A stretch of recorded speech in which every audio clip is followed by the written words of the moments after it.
I wanted to take a minute and talk about what I do, who I am, and how we got here. There's a lot of new people here on the channel. I'm super happy to have you here. We're between builds, and I thought that might be a great time for me to give you a little update or fill some of the new people in, and maybe some of the old people that have been here for years on, well, who I am and how we got here.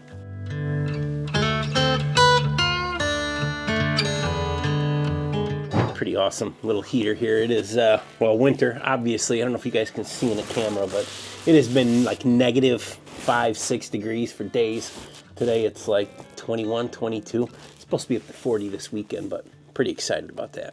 In the mid to late 90s, I started a roofing company that now I've owned for, well, I guess it's been about 30 years. Along the way, I took a few times to adventure and run off to the mountains and have some fun, as young people should, and I'm really glad that I did. I can remember being in like my late 20s and thinking, I don't want to be 50 and, you know, have some regrets. At that point, I had no wife, I had no kids, I had a job, I'd started a business, but I didn't want to be 50 and think, man, I really should have run off and had some fun when I had the chance. You know, not that that can't be done later on in life, but definitely, as many of you know, it's a lot easier when you're younger and don't have obligations. So that's what I did. Primarily spent a little bit of time in Summit County, snowboarding. I did interior trim carpentry, things like that. I had a blast, and eventually I came back here and picked up roofing again, and we've done that ever since. Married, 3 kids, and have done that life, and it's been a great one. So fast forward to where I am now. I am 50, and I'm really glad that I took advantage of that time, that freedom when I was younger to go off and explore and have adventures and do all the things so that this age, you know, there's no regrets that I didn't. So fast forward many years later, in 2014, we had a big hailstorm in our little area, and those are quite lucrative for guys that are in the roofing and siding industry. There's a lot of insurance claims to repair the damage, and whether you try to have a piece of it or not, it just kind of falls in your lap. And so when we finished up, you know, 8 months of 200-hour weeks, everybody was tired, and, you know, kind of for the first time in my life, I'd had a couple nickels to rub together, and I thought, boy, I better do something different than roofing, something for retirement. You know, if you're self-employed, probably many of you know, there's no one funding my 401k. You've got to take that into your own hands. And so I thought, well, I got to do something with this little bit of money I have that will kind of get me started on the track to some, you know, passive income, if that's even a thing. And something that's a little diversified from roofing. So I bought some rental properties. I bought 2 houses. I was actually 3 houses on 2 properties that were extremely dilapidated. They were ones that no one could borrow money on, so I got a really good deal on them. And with the guys, we gutted the house and put it back together, and now I currently still own them and rent them out today. It's funny because it wasn't until after I had finished those first properties, and I was thinking, like, you know, I need something. I want something to make some money, to diversify from roofing. And I keep hearing all these guys that have made it big in real estate. I watch a lot of Graham Stephan videos, and I thought, well, I don't really know what that means to make it in real estate. And little did I know, it's, you know, by owning houses, renting them, selling, real estate investment. And I was already doing it. So I thought, all right, well, we should do more of this. This will probably be a really good idea. I think it'll work out really well. So I bought a couple more, and we started fixing them up, and along the way, I built a new house for myself and a shop that you guys have seen in a lot of these videos, and things were going pretty well. On the tail end of building the house that I live in now and my shop, we had a horrible accident at work, and it resulted in a fatality. It was Martin, a guy, I've talked about it before. He worked for me for over 20 years. Was a good dude. A lot of the early days of just, you know, doing manly things and being superheroes at work, and it's just super unfortunate. I don't wish that on my worst enemy.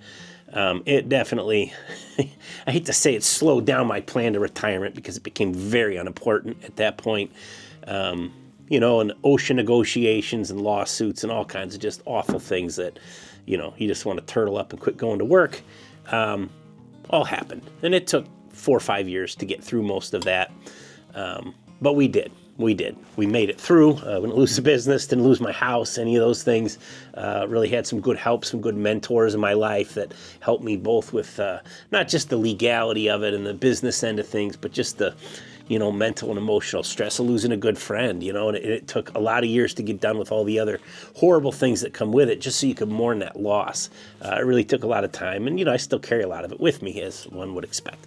Anyways, this is not about that. That's, I would say, for another time, but I'd just rather not even have that discussion anymore. I had gone from Steve the roofer to Steve this guy, like, did you hear what happened to him? And it certainly didn't even happen to me. But I thought, I don't like this identity.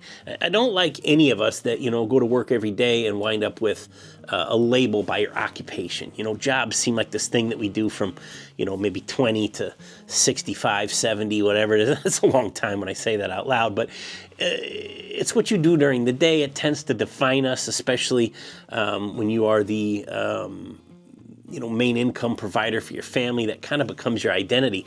And I just hate that. I feel like there's so many more things to me than what I do during the day to make money, to pay for all the things, to support my family, that becomes what you're known for, and all of a sudden seeing how quickly that can change. And I thought, well, maybe we could change that again, not for reputation's sake or because I really care, but because I want to have experiences and things that I do with my life in the second half of it that are those big defining things that are things that I enjoy, things that I'm proud of.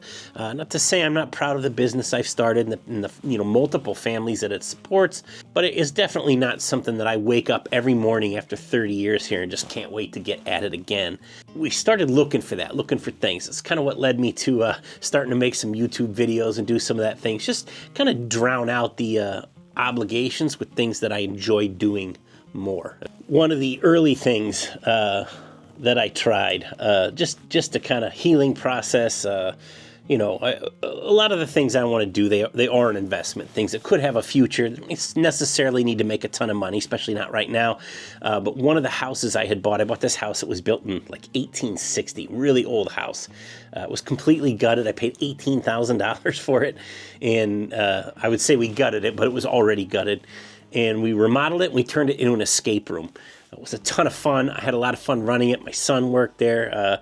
Jake, that does a lot of the editing here, is currently editing this video, ran that for me for a lot of the time. It was just a lot of fun. And this COVID thing happened, and suddenly being, put in a room with a bunch of people and rummaging through stuff and puzzles and all that.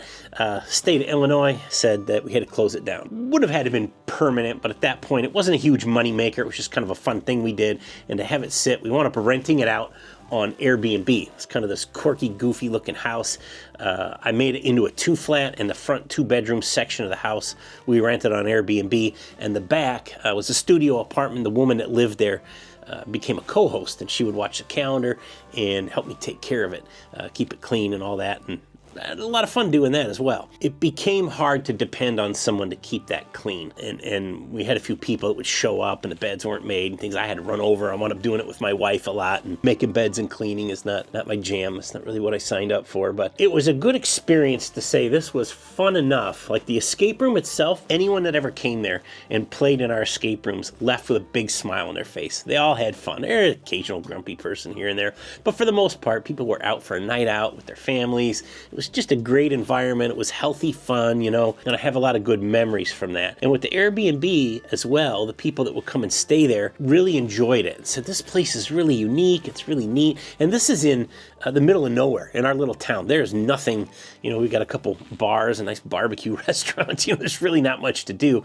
We're about an hour and a half, that place, hour and a half, depending on traffic, west of Chicago. So we get a lot of people that would just kind of come to get away from the city, want to stay there for a night or two. Some people use it, like a hotel. If you're coming from maybe Minnesota or Wisconsin around the lake to get to Michigan and go somewhere else, they kind of stop there, and it's just sort of a more fun than a hotel room.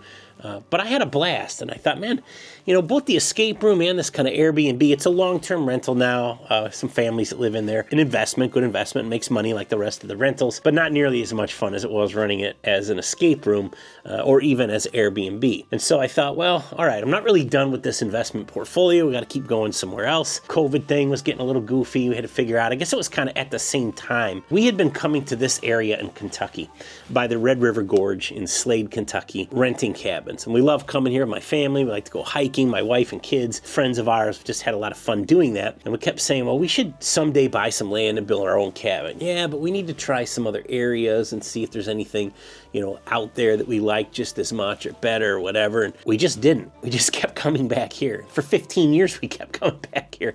And so pretty soon we said, let's just call it what it is, you know, and let's buy some property. So we started with a realtor and he helped me find some properties. Mike and I came down here, I'm going to say it was May of 2020. So that we might have still been running the escape room at then. It all kind of happened at the same time. Looked at a number of properties and we settled on this one here where we build these cabins. It's about 35 minutes from the River Gorge, a little bit further, but we were able to purchase, I think it was 83 acres here. And then later, the property next door came up for sale. So we bought that. That was 4.5 and another 15-acre property from the excavator. So all in, we're about, I think 102 acres, something like that. And we thought, all right, let's just start building cabins, right? That's simple. So it would have been May of 2020, we were looking at properties. And by, I think it was 4th of July weekend, we came back here, closed on the property. And by September, we were starting to build. And I wasn't real sure how it would go over, what it would do. You know, I think at that point we hadn't even started doing anything on YouTube. I'd been making some videos for the escape room and kind of got my feet wet with editing and things like that. And so I said, all right, let's go build these cabins, and I think we should kind of do a YouTube channel with it so we could kind of follow along. Maybe it turn into something, maybe not, but then, you know, friends and family could kind of follow along, see how things went, what we were doing. And I thought I would rent the cabins on Airbnb. You know, we rented a lot that we stayed in when we were here, and we're always a little bit disappointed with some of the lack of creativity. A lot of cookie cutter things, a lot of things that were the same, a lot of things that were impractical, poor furnishings, decorations, not unique, you know, maybe 5, 6 cabins in a row that were exactly the same. And I thought, oh, we could do pretty good with this, you know. And so I said, let's build this first cabin. That's the Squatch Hollow one that we did first, and let's see how it goes. Maybe we'll rent it. If it's a total flop, they don't rent, whatever, we don't owe any money on the property. We're able to build the cabin without borrowing money. We'll just have a nice place with a really low tax bill that I can come and hang out with my friends and family, like a vacation spot. It'll just be our cabin, and that'll be it. So we went ahead and we did that one. And in the beginning, we pulled a camper in at the entrance of the property, and we would stay in the camper there. I brought my little like overland camper as well. And we found out how cold Kentucky really gets this week, case in point. But we made it through. We got that cabin done. It was awesome. And then because we had bought the other property next door, that 4.5 acre property, it had a little house on the property. And I said, well, you know, we already own that. We've already got this one done. Let's go ahead and do that one real quick. And while we were finishing the first cabin, the Squatch Hollow cabin, I'm pointing because it's there and the other one's up here at the top of the hill. We gutted that little house. We put it back together and it went really well. And so it would have been May of like 23, I guess, by the time we had the 2 cabins done. Put the road in, you know, everything was kind of suitable, electric, Wi-Fi, all the things you'd need to rent a cabin. They were done. I reached out to the realtor that I had used to purchase the properties, and I said, hey, is there anyone you know that could help me clean these and take care of them? And he instantly said, call this lady Erica. She's the one you need. I didn't know how valuable she would be until we had worked together for a little while. This would not be possible without. So if it's something you're thinking about doing, be sure that you have the ability to take care of it yourself, or that you have someone dependable and knowledgeable with Airbnb on how to watch the calendar, block off days. You know, they're more than just a cleaning person. They're going to be a property manager. They're going to take care of everything for you, and that has been paramount to getting it done. So we went ahead and put them both on rent, and man, they took off. They have rented great. In fact, fast forward to 2024, during the season when it's warm, it slows down a little in the winter. Not as many people want to go hiking when it's 5 degrees outside as they do in the summer. But like October, we rented just as many days as you possibly could. You'd wind up with like a 1-day gap in the middle of the month that didn't fill because we have a 2-day minimum and 2 trips kind of backed up that way. But they're darn near as close as you can get to 100% rented. So that was awesome. And so by then you think, all right, well, I've been gone a lot. We come about a week out of every month. This trip, I'm here for 10 days. This is the longest trip. We've been here. We're getting a lot done on our bathhouse. And I thought, well, okay, I want to keep going, but it's hard, not just on my family, but on me to be gone that much and the other guys. I thought when we first started, I would struggle to find enough guys that could get away for that long. It was not a problem. Everybody was real excited to come here. We have a lot of fun when we're here. We work hard. But for me, in a real seasonal occupation, especially in the winter, not a lot of roofing and siding to do. The guys that I have like to come and work on the cabins, make a few bucks, whatever. But I said, I want to build one in my shop. We'll do it during the summer when we're already taking a little, everybody's busy with work, so getting away is a little bit harder. I can work on it more in my shop, and then we'll take it all apart. We'll put it on big trailers and bring it here and set it up. And so we did. I don't think I would do it that way again. It worked out fine. It worked out as expected, which was surprising. We had a big telehandler and stood it up and had lots of fun doing it.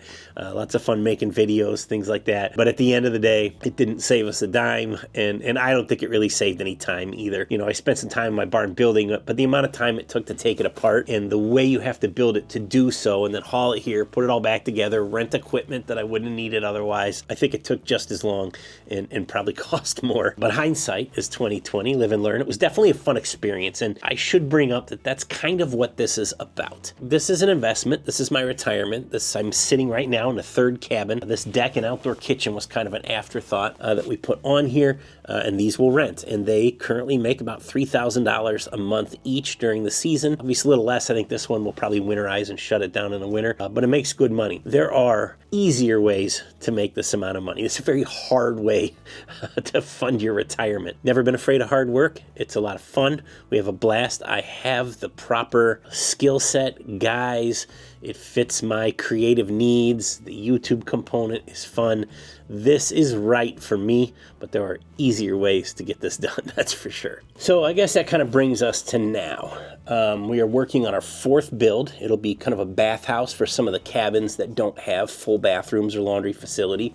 That are to come in the future. And it's also a bunkhouse for me and the guys to stay in. These rentals have gone well enough so far that I do think we're going to continue to do this. This is something that's good for me. At this point, the roofing company is running mean and lean. I still own it. The cabins are renting well. I have all of my other rentals. There's about 15 units maybe that we rent in Illinois. And so my retirement is funded more or less, certainly by the time we finish these few others. This year, a couple months from when you guys see this, I'll be 50. My second child, my daughter, Georgia, will be graduated from high school. That'll be 30 years of owning STA. Just celebrated my 20th anniversary with my wife, Erin. Things are going well, and I hate to say that out loud because every time I do, it just goes downhill fast. Sort of at this point again where, I thought I would get to this point in my life and be tied down and I couldn't do anything fun anymore because I had, all these obligations to a business and a family and things like that. But it's sort of funny because like in my 20s when I literally had none of those things, my kids are older, things are, my business is able to run itself on its own. The money is better than it used to be. And we sort of have this freedom once again to kind of get away. And it's different, I can't just leave for months on end. I couldn't quit my job and live big mortgage, big house, all those fun things. But we're sort of back to this adventure-seeking part of my life. I have definitely revamped my identity. I am no longer known as Steve the Roofer anymore, or Steve the guy that has some, bad notches in his belt here. But it's, hey, you know what he's doing in Kentucky? Or man, that weird guy on YouTube. And I kind of like that, I think it's a lot of fun. So, like I say, we're going to continue to do this, but I think we're going to have a lot more focus on this being fun, being an adventure, which it has been. It's never stopped being that. But if you're going to do something that's this hard to work, this much money, you better enjoy it or it's just not worth it.